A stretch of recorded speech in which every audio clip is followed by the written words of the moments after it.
Oi, pessoal! Nesse vídeo a gente vai falar sobre o cálculo de volume utilizando coordenadas esféricas. E o exemplo que a gente vai discutir é o seguinte: escreva a integral que determina o volume do sólido acima do plano z igual a zero, limitado inferiormente pelo cone z quadrado igual a x quadrado mais y quadrado e superiormente pela esfera x quadrado mais y quadrado mais z quadrado igual a 9. Então, para a gente ter uma ideia primeiro aqui do que é que a gente está calculando, eu vou tentar fazer um pequeno esboço dessa minha região que eu vou calcular o volume. Então, eu estou aqui no R3, eu quero calcular o volume de uma região que está acima do plano z igual a zero, é limitada inferiormente por um cone, z quadrado igual a x quadrado mais y quadrado, superiormente pela esfera de raio 3. Então, aqui por cima eu tenho um pedaço da esfera de raio 3, limitando. Então, é como se fosse um sorvetinho, né? Embaixo é um cone e a parte de cima é um pedacinho da esfera. E eu quero calcular o volume dessa região. Então, imagina que aqui seja x, y, z. Essa região, quando ela tem uma certa simetria em relação à origem aqui, a gente vai utilizar coordenadas esféricas. Notem que o exemplo não pede para usar coordenadas esféricas. A gente vai utilizar porque a gente quer treinar esse novo sistema de coordenadas. Então, para calcular o volume de uma região utilizando a integral tripla, que é o que a gente vai fazer agora, eu preciso descrever a variação da região.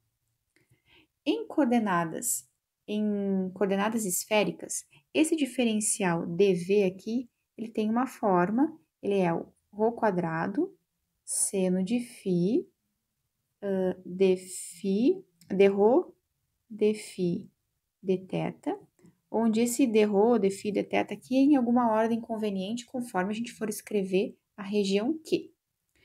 Para fazer as mudanças de coordenadas de função cartesiana para a função em coordenadas esféricas, lembrando que lá nas polares e nas cilíndricas, né, x era igual a r cosseno θ e y igual a r seno θ.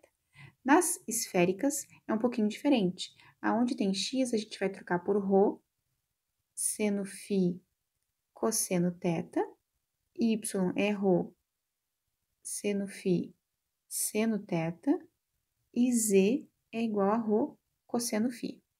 Então, se precisar fazer alguma mudança de variável, é essa que a gente vai utilizar. Bom, o que mais? Preciso passar, né, essa variação aqui para descrever a minha região Q. Então, a região Q ela vai variar 3 quantidades aqui. Esse ρ, que é a distância à origem do R3, o θ, que é esse ângulo, digamos assim, na horizontal, que é quanto essa região gira em torno do eixo Z, e esse ângulo φ, que é a variação nesse sentido aqui, vou tentar indicar. Eu começo a medir o φ aqui em cima, e eu quero saber quanto essa região girou nesse sentido. Então, o meu ângulo φ é esse ângulozinho aqui embaixo, né? Esse vai ser o meu ângulo φ. Feito isso, então, preciso completar essas 3 variações aqui, as 6, né, pensando nos extremos inferiores e superiores, para poder descrever a região Q e aí montar a integral do volume. Como é que eu começo? Primeiro, eu preciso dizer, então, a variação do ângulo φ. Como que eu posso saber isso? Essa distância daqui, vou trocar aqui para outra cor. A distância daqui até aqui, ou seja, a hipotenusa desse meu triângulo retângulo que eu estou pintando de azul aqui, essa hipotenusa aqui eu sei que é 3, porque ela é um raio da esfera, né? A esfera vem até aqui, é a mesma distância que vem até aqui. Então, eu sei que a hipotenusa desse meu triângulo retângulo, vou escrever aqui embaixo, para ficar mais fácil da gente enxergar. Aqui é 3, esse aqui é o ângulo que eu quero descobrir quanto vale. Para completar, eu descobrir esse ângulo, eu preciso dessa medida aqui, porque daí eu utilizo senos e cossenos para calcular. Essa medida aqui, ela tem a ver com o raio dessa circunferência aqui, que é a interseção do cone com a esfera, né? Então, como que eu calculo isso? Igualando as duas equações, a do cone e a da esfera. Então, a equação do cone é z quadrado igual a x quadrado mais y quadrado. Da esfera é x quadrado mais y quadrado mais z quadrado igual a 9.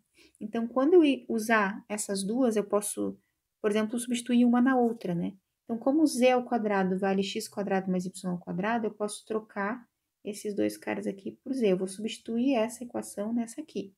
Então, fico com 2z² igual a 9, z ao quadrado igual a 9 dividido por 2, z igual a 3 sobre raiz de 2. Então, com isso, eu encontrei a altura z. Será que isso é o raio, né? O raio aqui, essa equação aqui me diz que x² mais y² igual a z², que é o 9/2, é a equação da circunferência, que é a interseção dessas duas superfícies. Ou seja, o raio vale 3 sobre raiz de 2. Então, essa medida aqui é 3 sobre raiz de 2. Bom, feito isso, agora eu preciso determinar o φ. Como é que eu vou fazer? Essa medida 3 raiz de 2 é o cateto oposto ao φ, né? Aqui eu tenho meu triângulo retângulo. Então, eu sei que seno de φ é igual a 3 sobre raiz de 2, cateto oposto, dividido pela hipotenusa. Ou seja, seno de φ é igual a 3 raiz de 2 vezes 1/3, que é igual a 1 sobre raiz de 2. Seno φ é igual a, se eu racionalizar, multiplico e divido aqui por raiz de 2, né? Vai ficar a raiz de 2 sobre 2. Qual é o ângulo entre 0 e π, né? Porque eu vou fazer essa movimentação em vermelho aqui. Posso começar aqui e ir até o eixo z negativo, então, no máximo, eu vou andar π, né? Entre 0 e π, qual é o ângulo cujo seno, primeiro ângulo, né? Cujo seno dá raiz de 2 sobre 2. É o φ igual a π², ou 45 graus, né? Mas como a gente vai calcular as integrais, a gente quer ela em radianos. Então, com isso, eu descobri a variação de φ. Eu já sei agora que é na minha região Q, o meu φ varia entre 0 e π². E as demais quantidades, como é que eu descubro? Bom, preciso aqui a distância à origem e o ângulo θ. O ângulo θ é o mesmo ângulo lá das coordenadas polares e cilíndricas. É aquele ângulo que faz o giro em torno do eixo z, tá? No plano XY. Então, se esse giro aqui, ele vai ter que, para eu completar esse círculo que está centrado, esse círculo verde que está aqui, eu vou ter que dar uma volta completa, né? Então, é de 0 a 2π. E esse ρ é a distância à origem. Então, por tentar não poluir muito, mas já poluindo, né? Quais são as distâncias à origem aqui? É sempre no mínimo 0, no máximo 3, né? No mínimo 0, no máximo 3, porque eu vou encostar na tampinha, né? Que é a equação da esfera. E essa distância é no máximo 3. Então, aqui, o ρ varia entre 0 e 3. Então, com isso, eu consigo escrever a minha região de integração. E agora sim, eu posso finalmente, então, escrever o volume da região. Lembrando que o volume da região Q era a integral tripla sobre essa região dV. Então, quem é a minha integral tripla? Nota uma facilidade aqui em relação às outras integrais que a gente calcula, que todos os 6 extremos aqui são constantes, né? Então, tanto faz a ordem que eu escolho. Então, se eu começar de 0 a 3, a última integral que eu vou calcular é a dρ. Depois, de 0 a 2π em relação a θ. E por primeiro, de 0 a π² em relação a φ.